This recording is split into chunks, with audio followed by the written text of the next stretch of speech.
Bismillahirrahmanirrahim. Assalamualaikum warahmatullahi wabarakatuh. Alhamdulillah, wassalatu wassalamu ala rasulillah, amma ba'd.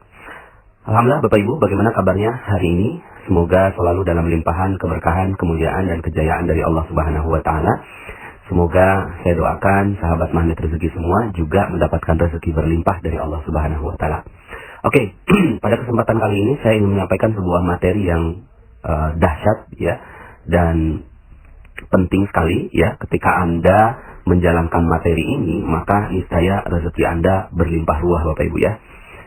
Jadi materi ini penting sekali dan banyak sekali dilewatkan oleh banyak orang ya, padahal itu adalah sebuah kunci rezeki ya. Oke, tapi memang nggak mudah Bapak Ibu saya menyampaikan materi ini.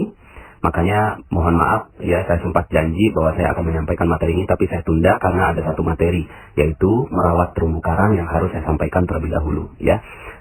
Dan tentunya materi ini juga kalau Anda belum mendengarkan materi-materi yang lain seperti materi Law of Projection, konsep dasar magnet rezeki, kemudian tips jeruk nipis, Paradox of Candy, kemudian cicak dan jerapah ya, dan materi-materi sebelumnya lunas hutang seketika, nampaknya ilmu ini tidak mudah Anda terima gitu ya. Jadi saya berharap Anda sudah dengarkan dulu, sudah banyak sekali ada garpu tala, kemudian merawat terumbu karang. Jadi kalau seandainya Anda sudah sampai di audio sekarang ini, tapi Anda belum mendengarkan audio-audio yang sebelumnya, saya sarankan jangan dilanjutkan Bapak Ibu, matikan audio ini, lalu kemudian Anda coba dengarkan yang lainnya ya. Bukan apa-apa, karena materi ini akan dipahami berbeda ya, dipahami berbeda dengan sudut pandang yang berbeda kalau Anda belum mendengarkan audio-audio saya sebelumnya ya. Oke Bapak Ibu ya.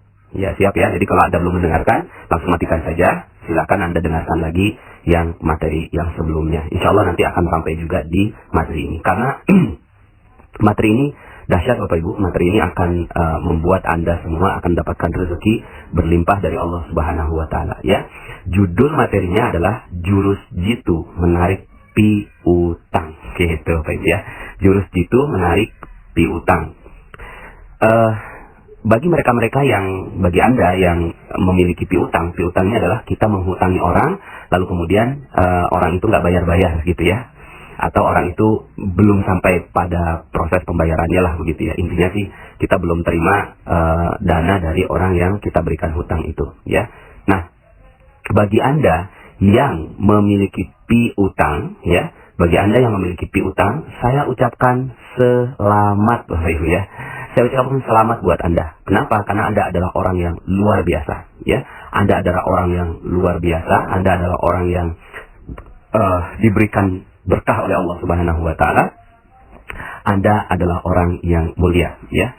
Ini materi ini cukup panjang Bapak Ibu, dan saya perlu menyampaikan beberapa dalil agar Anda bisa menerima penjelasan saya ya. Oke, kita mulai ya Bapak Ibu ya. Jadi gini Bapak Ibu. Bagi Anda yang memiliki piutang ya, Anda harus memahami bahwa Anda adalah orang yang mulia ya. Anda adalah orang yang mulia. Karena gini, ada banyak sekali masalah-masalah yang terjadi. Anda punya piutang, tapi Anda tidak bisa mendapatkan manfaat dari piutang Anda, gitu ya. Bukannya mendapatkan manfaat, bukannya orang itu bayar pada Anda, malah Anda yang menghancurkan terumbu karang Anda, ya. Ingat materi terumbu karang, gitu ya. Ketika kita nagih hutangnya, malah yang terjadi adalah hilang persahabatan. Begitu Bapak Ibu, ya. Malah hilang persahabatan. Yang tadinya udah benar-benar dia itu sahabat kita, lalu kemudian kita pinjami hutang, lalu kemudian ternyata dia lambat bayarnya, terus kemudian akhirnya ketika kita tagih, dan akhirnya terjadilah proses hilang persahabatan. Dan kalau Anda lihat di materi terumbu karang, yang terjadi adalah kita sedang merusak terumbu karang kita. Padahal sayang sekali Anda adalah seorang yang memiliki kesempatan untuk merawat terumbu karang. Anda adalah orang yang memberikan piutang, sementara sahabat Anda waktu itu berhutang. Maka yang harusnya terjadi adalah ini terjadi proses rezeki yang luar biasa berlimpah, tapi yang terjadi malah hilang Bapak Ibu ya. Kenapa? Karena hilang persahabatan gitu ya. Kemudian yang masalah yang berikutnya yang terjadi, ternyata yang kita tagih lebih galak daripada kita gitu ya. Lebih galak Bapak Ibu ya. Udah kita tagih gitu ya, kemudian kita datangi, terus kemudian akhirnya dia malah lebih galak daripada kita ya. Akhirnya ya ini yang masalah yang terjadi akhirnya gitu ya. hilang persahabatan, nggak nyaman dan seterusnya. Kemudian Bapak Ibu, yang terjadi juga, yang sering terjadi itu akhlak dari penghutang itu mengulur-ngulur waktu, mengulur-ngulur buying time lah begitu ya. Kemudian akhirnya kitanya jadi kesel. Nah, kesel ini akhirnya kita terjeruk nipis Bapak Ibu ya. Kita terjeruk nipis dengan masalah piutang ini ya. Yang harusnya tubuh kita jangan ditetesi dengan jeruk nipis. Ingat lagi materi jeruk nipis yang saya sampaikan. Sudahlah kita mulia, tapi malah kemuliaan kita dengan memberikan piutang kepada orang lain malah terjeruk nipisi gitu ya. Bahasa saya begitu ya, terjeruk nipisi. Anda tetesi semuanya gitu ya, karena akhlak orang itu mengulur-ngulur, kemudian Anda kesel, Anda bete, Anda jutek gitu ya, Anda nggak mau lagi hubungi dan seterusnya. Akhirnya ya Anda, apalagi ya misalnya nih ketika udah akhlak penghutangnya seperti itu, Anda terjeruk nipis, lalu kemudian Anda menggibahinya gitu ya, atau menggosipinya di luar-luar. Jangan lo kasih utang ke dia, mama saya aja belum bayar, dan seterusnya gitu ya. Yang terjadi akhirnya rusak terumbu karangnya Bapak Ibu ya. Akhirnya yang terjadi adalah bukannya kita mendapatkan harta kita kembali, malah yang terjadi adalah harta yang sudah ada yang bagus-bagus kita dapatkan itu malah hilang Bapak Ibu ya. Makanya jangan sampai akhirnya ini terjadi. Makanya saya ucapkan kepada Anda selamat ya, selamat, Anda adalah orang yang mulia, Anda adalah orang yang tinggi, Anda orang yang memiliki piutang gitu kan, Anda memiliki harta di orang lain gitu ya. Jangan sampai akhirnya ketinggian Anda ini, kemuliaan Anda ini turun derajatnya hanya gara-gara tidak tepat dalam bersikap pada urusan piutang ini Bapak Ibu ya. Maka Bapak Ibu ya, saya akan sampaikan beberapa kemuliaan-kemuliaan bagi Anda ya. Dalam sebuah hadis ya, Rasulullah SAW itu menyebutkan bahwa orang yang memberikan pinjaman ya, orang yang memberikan pinjaman itu lebih mulia Bapak Ibu ya, daripada orang yang bersedekah. Gitu Bapak Ibu ya. Kok bisa ya? Jadi memberi hutang itu lebih mulia daripada orang yang bersedekah. Kenapa ya? Kenapanya? Ya mungkin kita bisa ambil logika ya. Misalnya kalau kita berikan sedekah kepada orang lain ya, maka yang terjadi adalah instan begitu aja. Ketika kita berikan kepada orang lain kemudian kita sedekah, selesai, nggak ada urusan lagi setelah itu ya.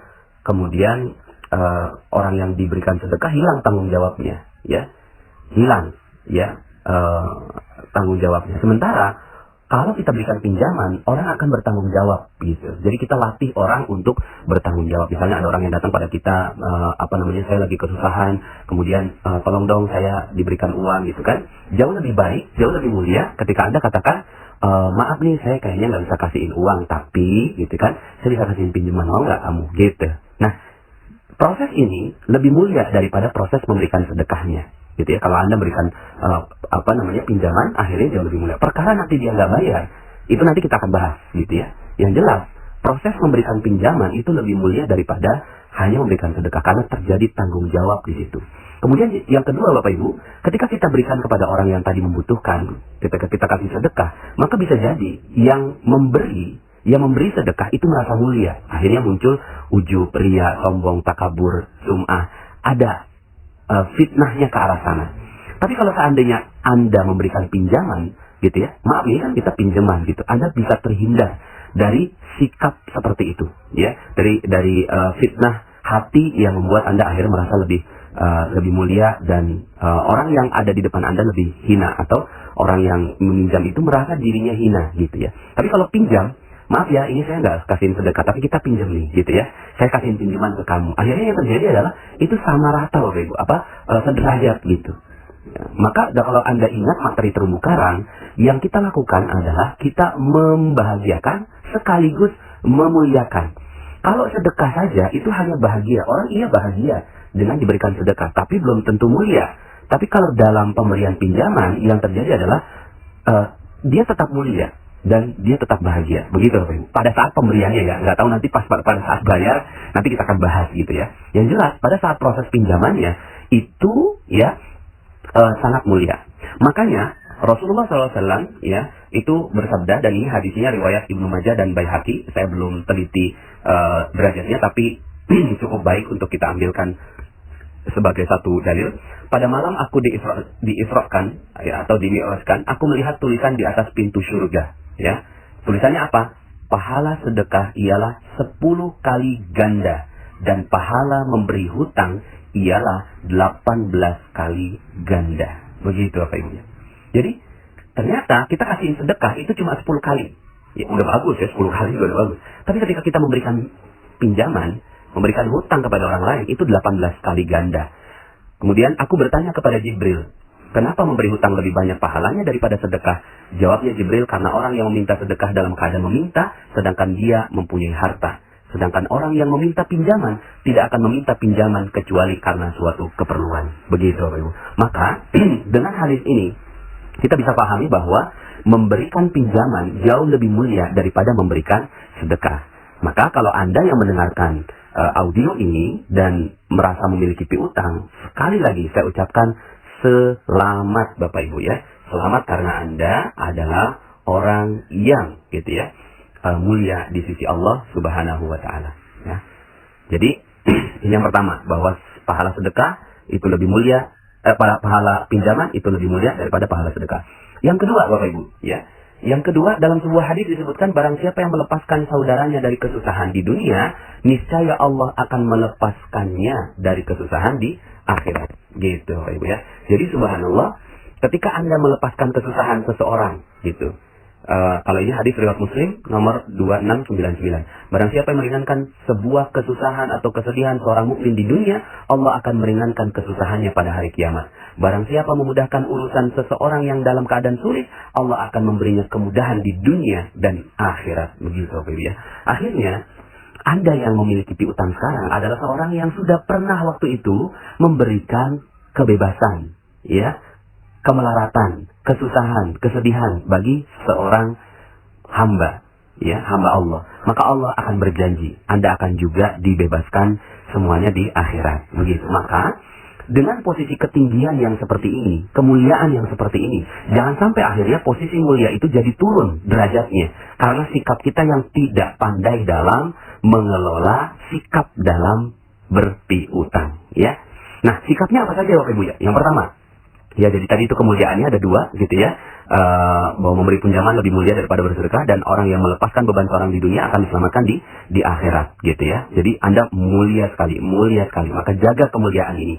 Gimana cara menjaganya? Pertama ya, ikhlas dan ridha terhadap apa yang kita lakukan ini.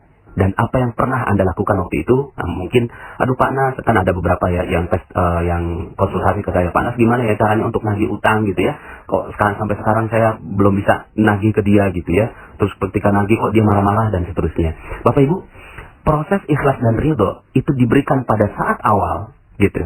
Pada saat awal kita ikhlas dan ridho. Ikhlas ini ya kita berikannya ikhlas, pinjamannya ikhlas, kemudian ridho menerima apapun kondisinya dia gitu kan, dengan mempermudah syaratnya begitu. Terus kemudian ikhlas dan ridho ini terus kita jaga sampai uangnya diterima kembali gitu Bapak Ibu ya.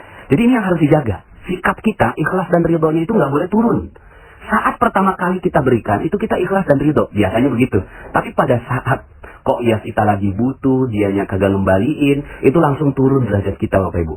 Lalu kemudian akhirnya kita bete, jeruk nipis kita muncul gitu ya. Terus kemudian jendela buram kita muncul. Kemudian akhirnya kita nggak percaya dengan Allah gitu ya. Terus kemudian kita sebel sama si orang itu, akhirnya terumbu karangnya kita hancurkan.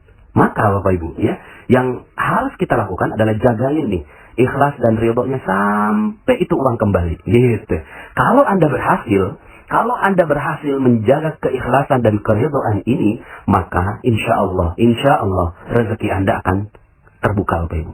Dan ternyata memang salah satu perisainya karena Anda nggak tenang, nggak ikhlas, nggak ridho pada saat Anda uangnya tertahan. Dan sebenarnya tertahannya juga bukan karena orang itu. Saya yakin orang itu kalau udah punya uang gitu ya, pasti ngembaliin kok. Tapi siapa coba yang nahan itu uang? Gitu ya, siapa yang nahan tuh orang akhirnya nggak dapetin rezeki? Karena Allah juga.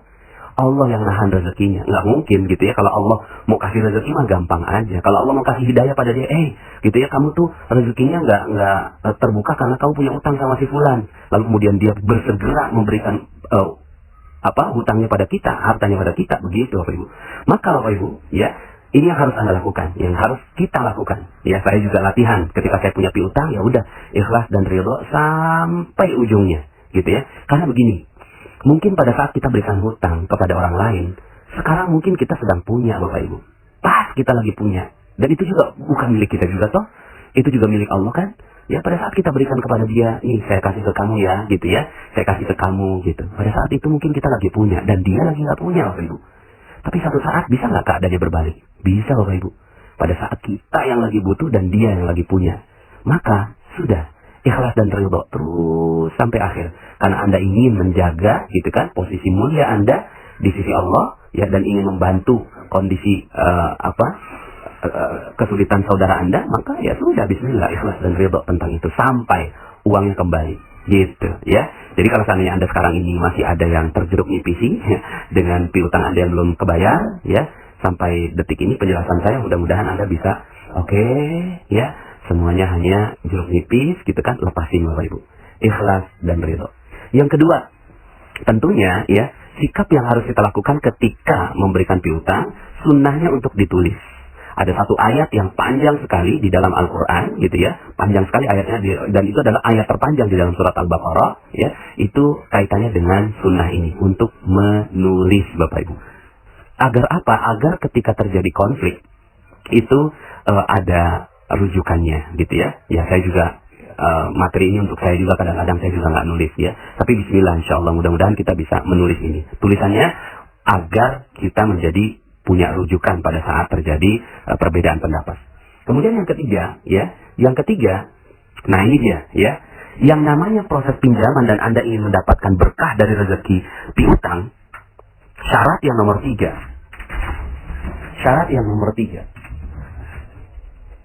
adalah piutang tidak boleh dikenakan tambahan, gitu Bapak Ibu. Tidak boleh dikenakan tambahan. Ketika Anda mengenakan tambahan, maka proses keberkahan dari piutang itu langsung hilang. Ya, langsung hilang. Jadi, ya, kalau Anda mau kasihin pinjam ke orang, itu nggak boleh ada tambahannya, Bapak Ibu. Ya, nggak boleh ada tambahannya. Tapi kan ada inflasi. Wah, itu mah inflasi buatan-buatan lah. Itu mah inflasi kan cuma 6% toh. Tapi kemuliaan dari Allah bisa 18 kali lipat tadi, gitu ya. Jadi kita udah nggak usah mikirin bagaimana kita bisa bertambah. Kalau mau tambah itu bukan piutang namanya, itu proses jual beli, yaitu murabahah atau mudorobah atau musyarakah. Ya, itu nanti bahasanya kita beda lagi. Nanti kita akan bicara tentang muamalah, jual beli dan seterusnya. Tapi ini sekarang piutang kan? Kalau bicara piutang nggak boleh ditambah, nggak boleh diancam. Kamu nanti kalau telat bayar nanti saya akan tambah loh, gitu. Saya akan tambah loh. Bapak Ibu, kalau saat kita melakukan ini, maka seluruh keberkahan dari rezeki piutang itu akan hilang. Ya, maka hati-hati, jangan sampai ada biaya tambahannya. Makanya, nggak gampang di urusan ini. Kita hanya bisa, nanti saya akan kasih solusinya. Selanjutnya gimana? Pokoknya intinya terima dulu ini, gitu ya, bahwa sikap kita nggak boleh minta tambahan. Berikutnya adalah, ya, melonggarkan syarat, gitu. Melonggarkan syaratnya, bahkan membebaskan. Gitu Bapak Ibu. Dalam sebuah hadis riwayat Tirmizi, barang siapa yang memberikan kelonggaran waktu pada hutangnya orang fakir dan miskin, gitu ya, atau bahkan membebaskannya, maka Allah akan memberikan kepadanya naungan di hari kiamat di bawah naungan arsy-Nya, ketika tidak ada naungan kecuali naungannya. Gitu Pak. Ya. Jadi meringankan syaratnya, jadi kelonggaran waktu gitu ya. Jadi ketika kita nagih gitu ya, maka kita pada saat itu kita kasih longgar gitu. Kita kasih longgar, ya. Kasih longgar kepada orang yang berhutang pada kita, ya. Dan ini dalam sebuah hadis riwayat Bukhari nomor 2076, rahimallahu rajulan samhan idza ba'a wa idza ishtara wa idza irtaba. Wa idza qtada, ya. Semoga Allah merahmati seorang yang bersikap mudah ketika menjual, ketika membeli, dan ketika menagih hutang. Ya. Nah, akhirnya yang harus kita lakukan benar-benar menjaga terumbu karang Bapak Ibu. Ya, jagain terumbu karang ini baik-baik, sehingga akhirnya ketika kita menagih juga, ya, ketika kita menagih itu sampai orang tuh nggak takut sama kita. Yang sekarang terjadi kan beda. Kita pakai debt collector, kita ancam harus ke polisi, kita ancam ke pengadilan. Aduh, malah itu ya Allah nggak kasih berkah gitu loh. Ya, Allah nggak kasih naungan pada kita. Padahal ketika kita melonggarkan, kita datang misalnya, kita datang gitu kan, mungkin dia udah takut dulu ya, ya. Oh, kalau kita mau tagih, enggak, udah ada belum uangnya? Belum ada. Oh ya udah ya, silahkanlah gitu kan, seperti itu, gitu ya.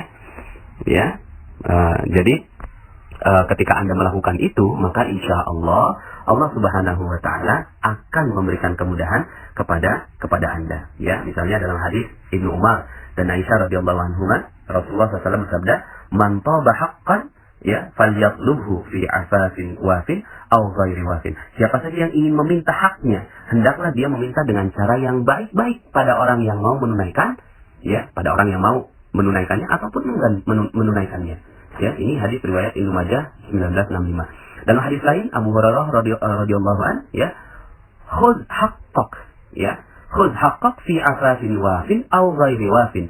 Ambillah hakmu dengan cara yang baik pada orang yang mau menunaikannya ataupun enggak menunaikannya, gitu ya. Ini hadis riwayat juga Ibnu Majah 1966, ya. Jadi Bapak Ibu, ketika kita mampu melakukan ini, nggak gampang kan? Ya, saya yakin nggak gampang. Dan Anda merasa, aduh, gitu ya, kok harus kayak begitu, gitu ya? Karena Allah juga yang sampaikan ini dalam Al-Quran surat Al-Baqarah ayat 280. Wa in kana dzu usratin wa nadhiratun ila maisarah wa an tasaddaqu khairul lakum in kuntum ta'lamun. Dan jika orang yang berhutang itu dalam kesukaran, maka berilah tangguh sampai dia berkelapangan dan menyedekahkan sebagian atau semuanya, gitu ya, dibebaskan aja sekalian, lebih baik bagimu jika kamu mengetahui, gitu ya. Nah, Bapak Ibu, inilah akhlak dalam menagih, memberikan tangguh, berbuat baik, ya, melonggarkan syarat, bahkan membebaskan, gitu. Luar biasa Bapak Ibu ya.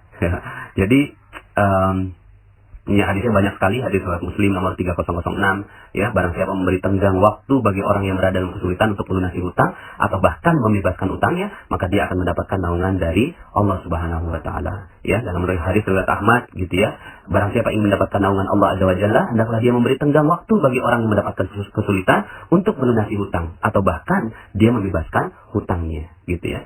Jadi Masya Allah, ya, kalau seandainya kita melakukan ini, ya, ini adalah akhlak orang yang menagih, gitu ya, maka ini Allah akan berikan keberkahan untuk Anda. Ini ada cerita, ya, tentang Abu Qatadah, gitu ya, bahwa ternyata Abu Qatadah menagih dan orang itu benar-benar dalam kesulitan, ya. Kemudian konfirmasinya, apa betul engkau orangnya kesulitan? Iya betul. Maka Abu Qatadah bahkan membacakan hadis, gitu kan, barang siapa memberi keringanan pada orang yang berhutang padanya atau bahkan membebaskan utangnya, maka dia akan mendapatkan naungan Arsy di hari kiamat, gitu ya. Nah, Bapak Ibu, maka ya, tentunya kalau nanti kita bahas tentang yang hutang, ya, tentang ini hadis-hadis untuk orang yang punya piutang, gitu ya, punya piutang, pokoknya kasihin tanggang waktu dan seterusnya, ya.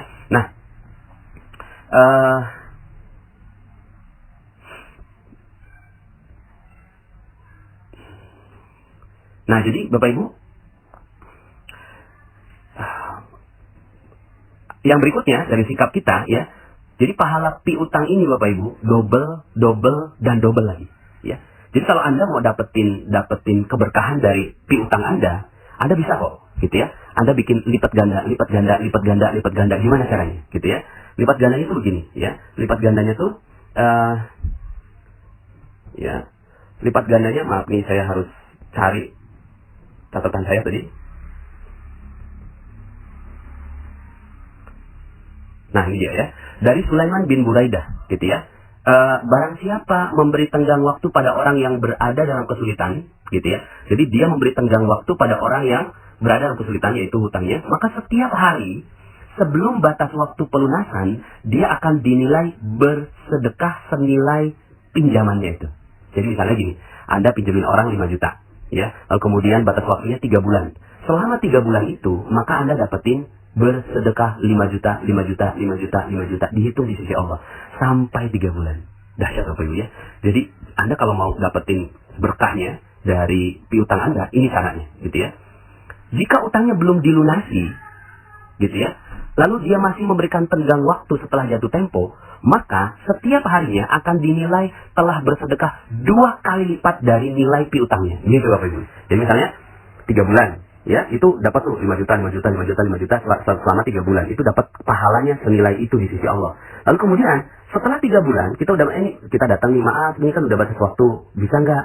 Aduh maaf saya belum bisa, benar-benar deh saya belum bisa. Oke, gitu kan? Saya kasih waktu lagi kurang lebihnya 6 bulan ke depan atau 3 bulan ke depan. Nah maka selama 3 bulan ini maka itu lipat ganda, 10 juta, 10 juta, 10 juta, 10 juta, 10 juta gitu. Nah mungkin gitu ya, setelah selesai dari 6 bulan itu, kalau lihat dari hadisnya, seandainya dia nggak bayar lagi, gitu ya, datangin lagi dengan akhlak yang baik, ya, bahkan kita kasihin hadiah, gitu ya, kita kasihin martabak lah begitu ya, aduh, gitu ya, sampai akhirnya dia merasa nggak enak, tapi nggak apa-apa, kita bukan tujuannya untuk merasa nggak enak kok, kita bilang gitu kan, gimana, apa sudah bisa udah bisa dibayar, belum bisa, ya udah saya kasih 3 bulan lagi, itu jadi 15 juta, 15 juta, 15 juta, 15 juta, 15 juta, wallahu a'lam ya, ini sesuai dengan hadisnya, gitu ya, dan ini dikatakan hadis ini sahih. Maka kalau seandainya Anda mau dapetin rezekinya dari ya piutang Anda, begini Bapak Ibu, ya.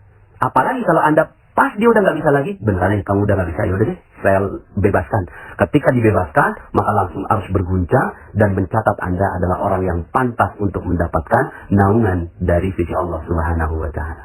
Nah, selama ini gitu ya, gimana cara kita dalam menagih piutang, ya? Selama ini yang kita lakukan adalah merendahkan orang yang berhutang pada kita. Kita rendahkan dia, kita hina dia, kita omongin di depan orang lain dan seterusnya.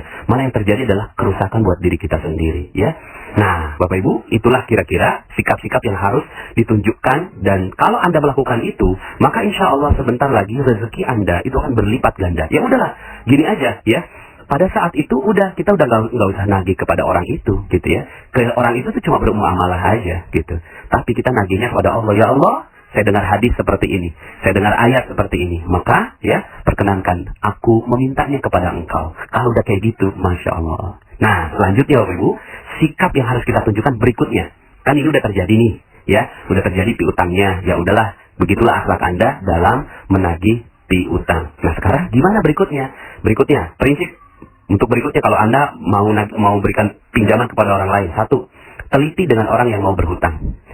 Orang yang mau berhutang sama kita teliti betul, dan jangan sampai akhirnya berikan kepada orang yang tidak tepat, ya. Mungkin saudara Anda, kerabat Anda, adik Anda, kakak Anda, gitu ya, paman Anda, ya orang-orang yang terdekat di sisi Anda, bahkan tetangga Anda mungkin juga lagi perlu pinjaman Anda. Oke, tapi teliti Bapak Ibu.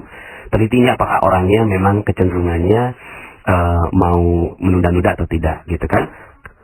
Dan tujuan kita bukan nanti dia bayar nggak ya, bukan, tapi nanti saya bakal baik nggak ya akhlaknya sama dia. Jangan sampai akhirnya ketika saya pinjemin, maka saya turun, terumbu karang saya hancur gara-gara saya pinjemin uang ke dia.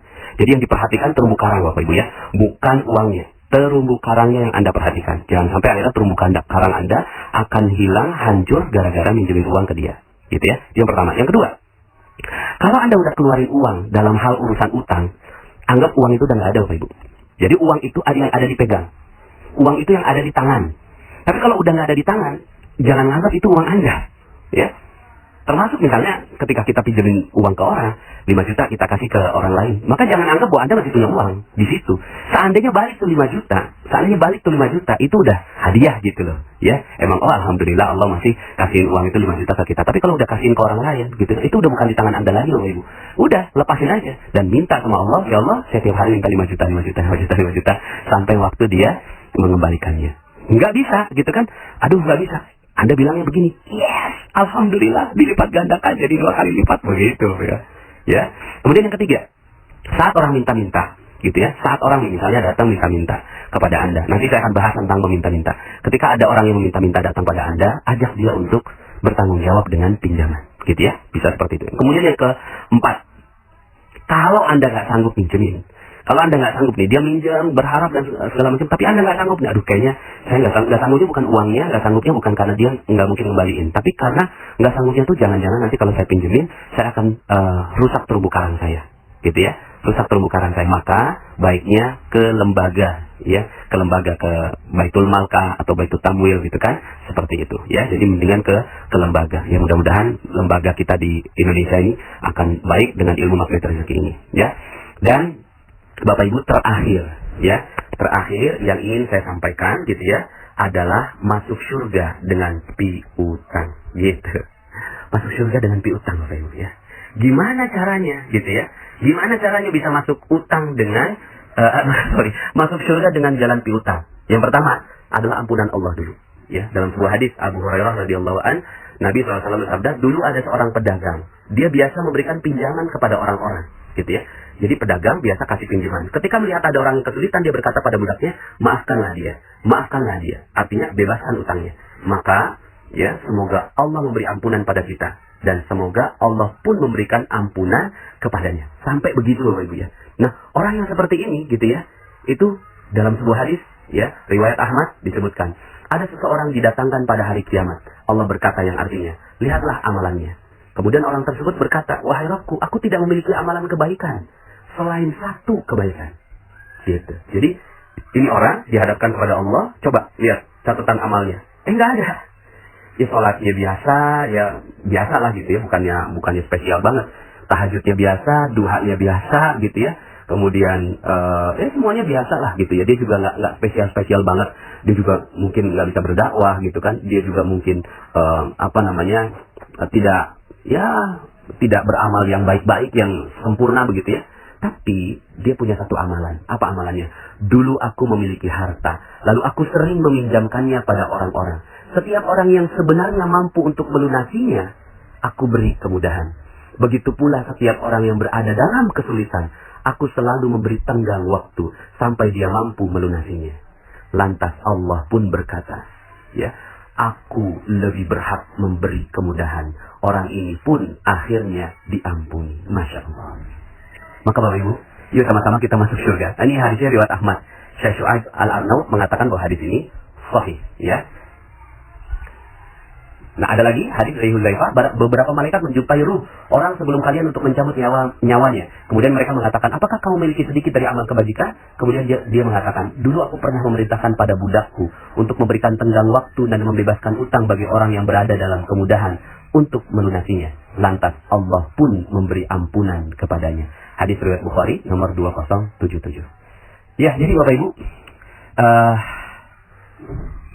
sekali lagi saya ucapkan selamat bagi Anda yang punya piutang, karena Anda adalah orang yang mulia, dan jaga kemuliaan Anda itu sampai akhirat.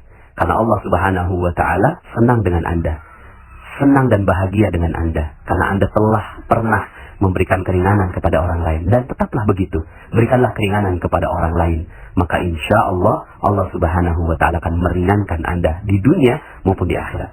Pengalaman banyak sekali teman-teman saya gitu ya, yang mereka akhirnya punya piutang, ya udah deh gitu kan, mau ditagih gimana gitu ya, orangnya juga nggak mau bayar gitu ya, orangnya juga punya akhlak yang nggak bagus, ditagih malah nggak enak gitu. Awalnya dia bertahan gitu Bapak Ibu, ya, nagih dengan keras, nagih dengan kuat. Tapi kemudian setelah mengerti ilmu jurus jitu menarik piutang ini, akhirnya dia lepasin Bapak Ibu. Karena memang itu adalah belenggu juga. Ya, itu jeruk nipis, terumbu karangnya hancur gitu kan, jendelanya buram. Lepasin. Tas. Pas dilepas Bapak Ibu, Allah benar-benar kasih rezeki buat dia. Diberikan rezeki dari arah yang tidak disangka-sangka. Maka saya akan tunggu testimoni Anda ya. Saya akan tunggu testimoni tentang jurus jitu menarik piutang. Karena ternyata Allah sudah jamin bahwa Allah yang akan bayarin semua piutang-piutang Anda. Bukan manusia. Ya, manusia mah lemah. Manusia mah gak bisa apa-apa. Manusia mah ya terbatas. Tapi Allah maha tidak terbatas. Maka mintalah sama Allah. Ya Allah, saya telah dengarkan ilmu ini, maka aku lepaskan seluruhnya beban dalam hatiku. Nagih mah nagih aja. Nagih mah datang gitu loh ya. Nagih datang tapi baik-baik. Kasih hadiah buat orang yang pernah berhutang pada Anda. Lalu kemudian Bapak Ibu, setelah itu Anda akan rasakan nikmat yang luar biasa.